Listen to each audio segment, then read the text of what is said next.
ನಾವು ಜೀವನದಲ್ಲಿ ಎಷ್ಟೋ ಸಲ ಕೆಲವರಿಂದ ಮೋಸ ಹೋಗಿರಬಹುದು. ಆದರೆ ಅದಕ್ಕೆ ಕಾರಣ ಅವರ ಬುದ್ಧಿವಂತಿಕೆ ಅಲ್ಲ, ನಾವು ಅವರ ಮೇಲೆ ಇಟ್ಟಿರುವ ಅತಿ ನಂಬಿಕೆ. ಮನುಷ್ಯ ಬದುಕಿರುವಾಗಲೇ ಸಾಯುವ ಹಾಗೆ ಮಾಡುವ ಎರಡು ಬಲವಾದ ಆಯುಧಗಳು ಎಂದರೆ ಒಂದು ಅವಮಾನ, ಇನ್ನೊಂದು ಅನುಮಾನ. ತಪ್ಪು ಮಾಡುವಾಗ ಮನುಷ್ಯನಿಗೆ ಅರಿವಿರುವುದಿಲ್ಲ, ಆದರೆ ಮೋಸ ಮಾಡುವಾಗ ಅರಿವಿರುತ್ತದೆ. ಹಾಗಾಗಿ ತಪ್ಪನ್ನು ಮನ್ನಿಸಬಹುದು, ಆದರೆ ಮೋಸವನ್ನಲ್ಲ. ನಾಣ್ಯಕ್ಕೆ ಹೇಗೆ ಎರಡು ಮುಖವೋ ಹಾಗೆ ಮನುಷ್ಯರಿಗೂ ಕೂಡ ಎರಡು ಮುಖ, ಹೊರಗೊಂದು ಮತ್ತೆ ಒಳಗೊಂದು. ಅವಶ್ಯಕತೆಗೆ ತಕ್ಕಂತೆ ಬದಲಾಯಿಸುತ್ತಾರೆ. ಇದುವೇ ವಾಸ್ತವ ಸತ್ಯ. ನಂಬಿದ್ರೆ ಪ್ರಾಣ ಕೊಡ್ತೀನಿ ಅಂತಾರೆ. ಪ್ರಾಣ ಕೊಡುವ ಅವಶ್ಯಕತೆ ಇಲ್ಲ. ಪ್ರಾಣ ಇರುವವರೆಗೂ ನಂಬಿಕೆ ದ್ರೋಹ ಮಾಡದೇ ಇದ್ದರೆ ಸಾಕು. ಗಂಗೆಯಲ್ಲಿ ಸ್ನಾನ ಮಾಡಿದ ತಕ್ಷಣ ಪಾಪ ಕಳೆದು ಹೋಗುವುದಿಲ್ಲ. ಮನಸ್ಸಿನಲ್ಲಿ ಹುಟ್ಟುವ ಯೋಚನೆಗಳು ಇನ್ನೊಬ್ಬರಿಗೆ ಕೆಟ್ಟದ್ದನ್ನು ಬಯಸಿದರೆ ನೀನು ಯಾವ ಸ್ನಾನ ಮಾಡಿಯೂ ಕೂಡ ಪ್ರಯೋಜನವಿಲ್ಲ. ಸಂಬಂಧಗಳು ತೀರ ಹಳಸಿ ಹೋಗುವ ಮುನ್ನ ದೂರವಾಗುವುದೇ ಚೆನ್ನ. ಇಲ್ಲವಾದರೆ ಉಳಿಯಬಹುದಾದ ಕೆಲವು ಸಿಹಿ ನೆನಪುಗಳು ಕೂಡ ಕಹಿಯಾಗಿ ಕಾಡಬಹುದು. ನಿನ್ನ ಮನಸ್ಸಿಗೆ ನೋವು ಮಾಡುವ ವ್ಯಕ್ತಿಗಳಿಗೆ ನಿನ್ನ ಬೆಲೆ ತಿಳಿಯಬೇಕೆಂದರೆ ಮೊದಲು ನೀನು ಅವರನ್ನು ನಿರ್ಲಕ್ಷಿಸುವುದನ್ನು ಕಲಿ. ಇತರರು ಮೆಚ್ಚಲಿ ಎಂದು ನೀನು ಎಂದಿಗೂ ಬದುಕಬೇಡ. ಏಕೆಂದರೆ ಅವರ ಅಭಿಪ್ರಾಯಗಳು ಯಾವ ಸಂದರ್ಭದಲ್ಲಿ ಹೇಗೆ ಬೇಕಾದರೂ ಬದಲಾಗಬಹುದು. ಬದುಕು ವರ್ಣಮಯವಾಗಿರಬೇಕೇ ವಿನಃ ನಾಟಕೀಯವಾಗಲ್ಲ. ಇನ್ನೊಬ್ಬರು ಹೇಗಿರಬೇಕು ಎಂದು ವಿಮರ್ಶಿಸುವ ಬದಲು ನಾವು ಹೇಗಿದ್ದೇವೆ ಎಂದು ನಮ್ಮೊಳಗೆ ಇಣುಕಿ ನೋಡಿಕೊಂಡು ನ್ಯೂನ್ಯತೆ ಸರಿಪಡಿಸಿಕೊಳ್ಳೋಣ. ಬರೆದಿಟ್ಟಂತೆ ಜೀವನ ಮಾಡಲು ಯಾರಿಗೂ ಕೂಡ ಸಾಧ್ಯವಿಲ್ಲ, ಆದರೆ ಬರೆದಿಡುವಂತಹ ಜೀವನ ಮಾಡಲು ಖಂಡಿತ ಸಾಧ್ಯ ಇದೆ. ದೊಡ್ಡ ದೊಡ್ಡ ಕನಸುಗಳನ್ನು ಕಾಣಿ. ಆ ಕನಸುಗಳನ್ನು ನನಸಾಗಿಸಲು ಪ್ರಾಮಾಣಿಕವಾಗಿ ಪ್ರಯತ್ನ ಪಡಿ. ಬದುಕು ನಿಮಗೆ ಪಾಠ ಕಲಿಸುವ ಮುಂಚೆಯೇ ಬದಲಾಗಿ. ಬದುಕಿನ ಪಾಠ ಒಂಥರ ಶಿಕ್ಷೆ ಇದ್ದಂತೆ. ಸೋಲನ್ನು ಸಂತೋಷವಾಗಿ ಸ್ವೀಕರಿಸಿ. ಸೋಲನ್ನು ನಿಭಾಯಿಸುವುದನ್ನು ಕಲಿಯಿರಿ. ಸೋಲು ಗೆಲುವಿನ ಮೊದಲ ಹೆಜ್ಜೆ ಎಂಬುದನ್ನು ನೀವು ಯಾವತ್ತೂ ಕೂಡ ಮರೆಯಬೇಡಿ. ಪದೇ ಪದೇ ಕಷ್ಟಗಳು ಬರುತ್ತವೆ ಅಂದರೆ ನಿನ್ನ ಹಣೆಬರಹ ಸರಿಯಿಲ್ಲ ಅಂತ ಅಲ್ಲ, ಮುಂದೆ ನಿನಗೋಸ್ಕರ ತುಂಬ ಒಳ್ಳೆಯ ದಿನಗಳು ಕಾಯುತ್ತವೆ ಎಂದರ್ಥ. ಜೀವನ ಗೋಣಿಚೀಲದಂತೆ. ಚಂದವಿದ್ದಾಗ ಎಲ್ಲರೂ ತುಂಬುವರು, ಕಟ್ಟಿಟ್ಟು ಅಟ್ಟಕ್ಕೂ ಏರಿಸುವರು. ಅಲ್ಲಲ್ಲಿ ಹರಿದಾಗ ಕಾಲಡಿಗೆ ಹಾಕುವವರು. ಇಷ್ಟೇ ಜೀವನ.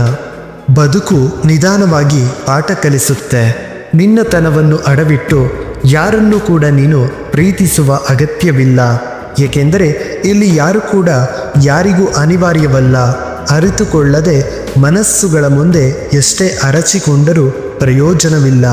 ನಮ್ಮನ್ನು ಅರಿತುಕೊಳ್ಳುವವರು ನಾವು ಮೌನವಾಗಿದ್ದರೂ ಕೂಡ ಅರಿತುಕೊಳ್ಳಬಲ್ಲರು. ಕೆಲವು ಸಂಬಂಧಗಳೇ ಹಾಗೆ ನಮ್ಮನ್ನು ಬಹಳ ಹಚ್ಚಿಕೊಂಡಿರುವ ತರಹ ಇರುತ್ತಾರೆ. ಆದರೆ ಅವರಿಗೆ ಬೇಕಾದವರು ಸಿಕ್ಕಾಗ ನಮ್ಮನ್ನು ಕಡೆಗಣಿಸಿ ಹೋಗಿಬಿಡುತ್ತಾರೆ. ಒಬ್ಬರು ಸುಮ್ಮನೆ ಇದ್ದ ಮಾತ್ರಕ್ಕೆ ಅವರಿಂದ ಏನೂ ಕೂಡ ಸಾಧ್ಯವಿಲ್ಲ ಎಂದು ಯೋಚನೆ ಮಾಡಬೇಡಿ. ಯಾಕೆಂದರೆ ಶಾಂತವಾದ ಸಮುದ್ರದಲ್ಲೇ ಸುನಾಮಿ ಏಳೋದು. ಇನ್ನೊಬ್ಬರ ಜೀವನದಲ್ಲಿ ತಮಾಷೆಗೂ ಕೂಡ ಆಟ ಆಡೋಕ್ಕೆ ಹೋಗಬೇಡಿ. ಏಕೆಂದರೆ ನಿಮ್ಮನ್ನು ಆಡಿಸಲು ಮೇಲೆ ಒಬ್ಬ ಇದ್ದಾನೆ ಅನ್ನೋದನ್ನು ಯಾವತ್ತೂ ಕೂಡ ನೀವು ಮರೆಯಬೇಡಿ.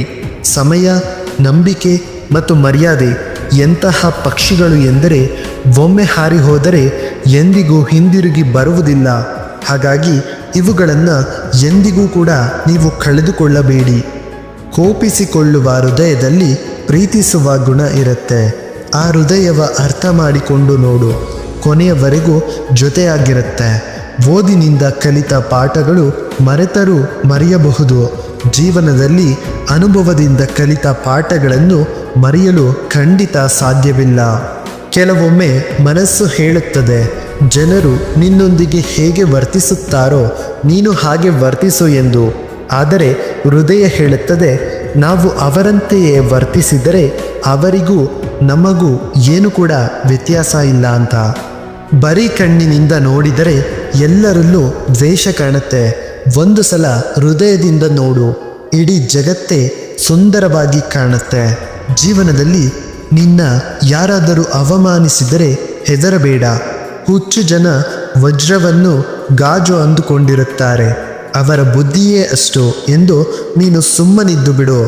ಪ್ರತಿಯೊಬ್ಬರ ಹೃದಯದಲ್ಲೂ ಅಳಿಸಲಾಗದ ನೋವಿರುತ್ತೆ, ಆದರೂ ಬದುಕುತ್ತಾರೆ. ಯಾಕೆ ಗೊತ್ತಾ? ನಾಳೆಯಾದರೂ ಸಂತೋಷ ಸಿಗಬಹುದು ಅನ್ನೋ ಭರವಸೆಯಲ್ಲಿ. ಅದೇ ಜೀವನ. ಸಂತಸದ ಸಮಯದಲ್ಲಿ ಚಪ್ಪಾಳೆ ತಟ್ಟುವ 10 ಬೆರಳಿಗಿಂತ ದುಃಖದ ಸಮಯದಲ್ಲಿ ಕಣ್ಣೀರು ಒರೆಸುವ 1 ಬೆರಳು ಶ್ರೇಷ್ಠವಾದದ್ದು. ಸಮಯ ಮತ್ತು ಪರಿಸ್ಥಿತಿ ಯಾವ ಕ್ಷಣದಲ್ಲಾದರೂ ಕೂಡ ಬದಲಾಗಬಹುದು. ಆದ್ದರಿಂದ ಯಾರನ್ನು ಕೂಡ ನೀವು ಅವಮಾನ ಮಾಡಬೇಡಿ, ಕೀಳಾಗಿ ನೋಡಬೇಡಿ. ನೀವು ಶಕ್ತಿಶಾಲಿ ಆಗಿರಬಹುದು, ಆದರೆ ಸಮಯ ನಿಮಗಿಂತ ಶಕ್ತಿಶಾಲಿ ಎಂಬುದನ್ನು ನೀವು ನೆನಪಿನಲ್ಲಿ ಇಟ್ಟುಕೊಳ್ಳಬೇಕಾಗುತ್ತದೆ.